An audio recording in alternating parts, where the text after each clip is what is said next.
Bagaimana kita mengetahui bahwa kita sudah anemi? Ya biasanya semua biasa ada gejala. Gejala yang paling mudah adalah kita mulai letih, lesu, ya. Kemudian bila ada keluhan gangguan ginjal atau penyakit ginjal lain, maka kita harus mengukur HB secara rutin. Kemudian HB itu adalah bagian dari sel darah merah yang fungsinya adalah membawa oksigen untuk ke seluruh badan. Bila hipoksia tentu akan ada keluhan dari setiap organ jalan sudah capek, cepat capek, ya. Kadang-kadang pusing, kadang-kadang letih. Pada saat yang HB terlalu rendah baru kita tahu bahwa kita sudah anemi. Pucat, misalnya bibir sudah pucat, nampak pucat, kuku pucat, baru tahu bahwa sudah anemi. Tapi sebenarnya dari atas, bila ada komorbiditas dengan penyakit ginjal, kita sebenarnya sudah harus ngecek rutin, paling nggak 3 tahun sekali. Kemudian pada penyakit ginjal, pada anemi yang didapatkan di mana penyakit ginjal yang sudah menurun, maka ini akan berasosiasi dengan progresivitas dari penyakit ginjal sendiri. Maka pemberian anti EPO ini bisa diberikan juga pada pasien-pasien yang pre-dialisis. Cuman di kita sebenarnya BPJS belum merekomendasi. Tapi kalau punya duit boleh berikan. Yang pre-dialisis boleh dapat dengan EPO. Nanti mungkin akan diterangkan dokter penyebab utama daripada anemi ginjal adalah kekurangan eritropoietin. Karena di ginjal itu ada 4 hormon, ada renin, ada eritropoietin, ada prostaglandin, ada provitamin D3. Semuanya turun bila ginjal sudah rusak kecuali renin. Ini harus kita periksa secara rutin. Yang akan kita dapat salah satu parameter bahwa ginjal sudah rusak. Salah satu kronisitas daripada penyakit ginjal adalah anemi, HB turun, gangguan elektrolit yang lain, hipokalsemi, hiperfosfat yang lain-lain, sampai dengan ginjal yang mengecil. Jadi kalau kita bilang kronik, maka kronisitas salah satunya adalah anemi. Kemudian range anemi itu tidak pasti, ya. Bisa luas, bisa sempit, ya. Tergantung dari orang yang muncul, tergantung dari intake yang masuk untuk tiap pasien, ya. Beberapa daripada konsekuensi daripada anemi ini adalah memang akan mengurangi renal function. Tadi sudah saya bilang, maka perlu diberikan injeksi atau EPO sebelum sampai ke tahap dialisis. Dan ini berperan dalam cardiac output. Pada anemi yang HB yang kurang, tentu jantung akan bekerja lebih keras, sehingga terjadilah pembesaran ventrikel kiri. Bisa angina, bisa juga sampai pada gagal jantung kongestif. Maka progresivitas daripada penyakit ginjal akibat anemi juga tidak hanya oleh HB saja, dan juga akan mempengaruhi mortalitas dan morbiditas akibat daripada anemi renal, sehingga ini akan mempengaruhi juga survival yang berkurang daripada pasien kita. Ini mungkin untuk diketahui aja bahwa anemi itu juga dibahas di KDIGO yang sekarang sedang dalam revisi dan akan keluar dalam waktu yang dekat ini. Ini masih di tahun 2025. Sedang review. Ini patofisiologinya. Kita tahu di hepsidin ini ada di hati, ya. Di suatu protein polipeptida. Bila ada inflamasi, maka ini berkurang. Juga ada inflamasi pada ginjalnya akan berkurang. Terus ini produksi dari EPO juga berkurang, apalagi dengan maka perlu diberikan ESA atau EPO ini. Lalu ada uremik yang sini juga akan mempengaruhi bone marrow depresi. Ini semuanya nanti akan berperan dalam pembentukan sel darah merah. Kita tahu bila ada uremik, urium dan kreatinine itu maka usia daripada sel darah merah juga akan berkurang, tidak sampai dengan 120 hari. Ini adalah uremic milieu yang kita ketahui bahwa semuanya akan berpengaruh pada toksin uremik, berpengaruh juga pada imunitas daripada tubuh, metabolik terpengaruh semuanya, dan ini renin dan nitrogen juga akan meningkat. Ini turun semua, vitamin D juga pada tiroid ini naik, vitamin D turun, EPO juga dan besi juga berkurang. Ini akibat daripada uremic milieu ini.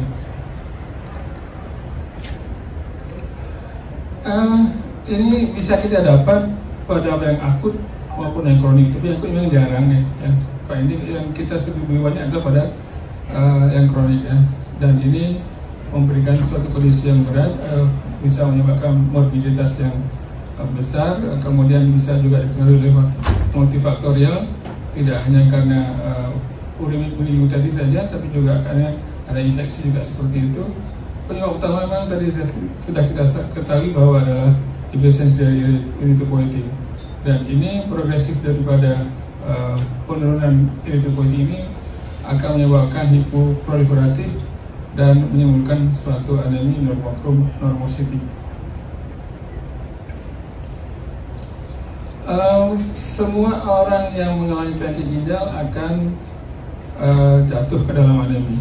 Itu yang saya bilang salah satu kronisitas pada ini. Maka akan menjadi jelek fungsi ginjalnya, dan ini bisa memerlukan EPO, makin lama makin perlu EPO. Dan ini akan menjadi lebih cepat umumnya bila pasien mengalami diabetes. Kalau di Amerika pada African Amerika, kemudian apabila sudah jatuh pada stage 3 dan 4, kalau stage 1-2 belum ada keluhan, dan tentu ini pada stage 5 lebih besar lagi, dan umumnya adalah pada wanita lebih dominan cepat jatuh ke dalam anemi. Ini saya kira penyebab lain adalah selain erythropoietin juga menyebabkan aerodifensi, kehilangan darah ya. Apalagi pada yang sudah mengalami HD di bolak-balik ditusuk, tapi pada orang belum HD juga bisa perdarahan seperti uremic bleeding ya. Kemudian walaupun trombositnya bagus, akan tetapi kualitasnya jelek sehingga mudah berdarah. Usia dari sel darah merah juga pendek, ada kekurangan vitamin, tadi sudah kita sampaikan uremic milieu, ada inflamasi, ada hiperparatiroid. Ini semuanya bisa menyebabkan anemi kemah. Mungkin ini masih ingat dengan kuliah dulu waktu di fakultas ya. Respons terhadap erythropoietin itu akan terganggu bila ada infeksi, bila ada inflamasi. Pada pasien yang sudah HD, bila HD tidak adekuatnya yang betul ada 12 jam seminggu, akan tetapi kita kesulitan untuk mendapat 3 kali seminggu, kecuali memang ada exception ya. Sebenarnya kalau direkomendasi 3 kali seminggu, banyak keuntungan yang bisa didapat. Dengan HD 3 kali seminggu, biasanya tidak overload, tidak hipertensi, obat tensi tidak perlu banyak.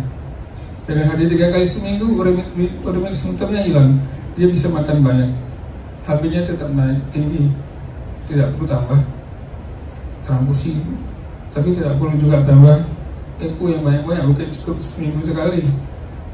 Kalau uremic simptomnya hilang, tensinya jarang, HD 3 kali seminggu, obat karena makannya bagus, imunologinya bagus, pasien jarang infeksi, jarang masuk rumah sakit.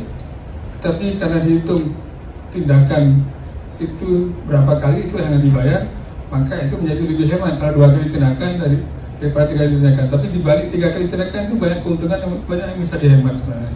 Itu yang belum bisa masuk dengan petinggi pengambil keputusan, sehingga kita masih banyak pasien kita yang harus opname karena pneumonia, banyak pasien kita yang harus transfusi, banyak pasien kita yang membuat tensi harus 3-4 macam. Sebenarnya itu yang harus dipikirkan oleh pengambil keputusan, bahwa banyak keuntungan dibalik 3 kali HD seminggu. Ini juga perlu yang terjadi iron deficiency. Jadi nanti beberapa pengobatan, ada yang kapan kita pakai besi, kapan kita pakai EPO, nanti akan diterangkan atau Julke. Jadi bisa kurang besi ini oleh karena intake ya yang berkurang karena uremic simptomnya, lalu bolak-balik ngambil darah bisa seperti itu, ada intervensi bedah, kemudian ada kehilangan darah yang tinggal di dialiser ya, lalu ditambah dengan usia HB-nya yang pendek, lalu kehilangan darah pada pre-dialisis pada pasien-pasien pediatrik. Pemberian EPO nanti akan diterangkan, itu harus dicukupkan dulu besinya, maka baru efektif EPO-nya. Ini ya Mas. Apa yang harus kita periksa sebenarnya? Kita sudah paham kalau anemi tentu periksa HB. HB itu complete blood count, itu periksa HB hematokrit ya. Kemudian ini indeks red blood cell index ya, ada MCP, MCHC, MCH, lalu periksa juga sel darah putihnya, leukosit, platelet, dan morfologi sel, morfologi darah tepi. Untuk retikulasi ini perlu kita periksa presentasenya, kemudian iron supply tadi, lihat serum iron, lihat TBC, lihat juga ferritin. Lalu untuk lebih lengkap lagi, lebih eksaminasi dari sumsum tulang. Jadi kita bisa periksa biopsi maupun aspirat. Ini tes untuk membedakan tipe dari mikrositis. Kalau kita cek serum ferritin, apabila dia berkurang, maka sangat mungkin itu adalah defisi anemi besi. Bisa talasemi pada kadar meningkat, kepala yang normal atau sedikit meningkat pada anemia pada koronosis, tapi normal juga meningkat juga bisa pada anemia sideroblastik. Ini saya kira juga begitu distribusi yang lebar ya dari sel darah merah. Ini bisa pada yang anemia besi, bisa pada talasemi, dan juga bisa pada anemia sideroblastik. Kalau SI menurun pada anemia besi, bisa meningkat atau normal pada talasemi, normal atau berkurang pada anemia penyakit kronik, dan normal atau meningkat pada sideroblastik. Kalau TBC meningkat pada anemia kurang besi, dan dia normal pada talasemi, sedikit meningkat pada anemia penyakit kronik, dan normal pada sideroblastik. Sedangkan transferin, saturasi transferin itu menurun pada anemia besi, normal atau meningkat pada talasemi, dan sedikit meningkat atau normal pada anemia penyakit kronik, serta normal atau meningkat juga pada ini turun, ini meningkat pada sideroblastik anemia. Konsekuensi dari ini, gejalanya tadi ini ada ya simptom lekas capek, susah nafasnya pendek, susah olahraga, kemudian bisa singkup, palpitasi, angina, kemudian cognitive impairment, memori konsentrasi berkurang, kemudian juga mungkin pengaruh daripada mentalnya, juga loss of libido, gangguan menstruasi, juga gangguan daripada disfungsi erektil. Pada umur menstruasi kita mendapatkan pasiennya pecah, hiperdinamik sirkulasi ya, kemudian beda heart failure bisa terjadi juga, mungkin bisa kita dapatkan kalau kita teliti ada didapatkan perbesaran ventricle kiri. Bagaimana mengobati anemi? Lengkapnya nanti akan diberitahu Dr. Yoke, yang kita bisa memberikan EPO, ini atau dengan besi iron. Ini tergantung daripada penyebab anemi juga kan. Pada penyakit ginjal tentu ini bisa dua-dua, tergantung mana yang dominan. Tapi kalau efisiensi yang kurang, bersihkan dulu baru nanti mendapatkan echo. Kalau sudah kita terapi HB yang cukup, ada peningkatan, maka kualitas hidup lebih baik, fungsi kognitif juga lebih baik, olahraga capacity exercise juga baik, fungsi jantungnya juga baik. Banyak yang kita dapat. Ini mungkin kalau kita kembali lagi kita di 3 kali seminggu, orang simptomnya hilang, makannya banyak, HB-nya bagus ya, tanpa memakai agent-agent tadi yang saya sebutkan. Sebagai kesimpulan bahwa penyakit ginjal kronik ini yang paling dominan disebabkan oleh karena kekurangan dari erythropoietin. Yang paling sering menjadi keluhan adalah fatigue dan weakness, capek dan lemas. Kemudian medical intervention dan stimulating agent ada 2, ada EPO dan SA dengan iron. Dan sebenarnya adalah kita perlu kombinasi dalam mengobati pasien ini, baik medical maupun non medical, supaya bisa outcome lebih baik, quality of life-nya juga menjadi lebih baik. Terima kasih.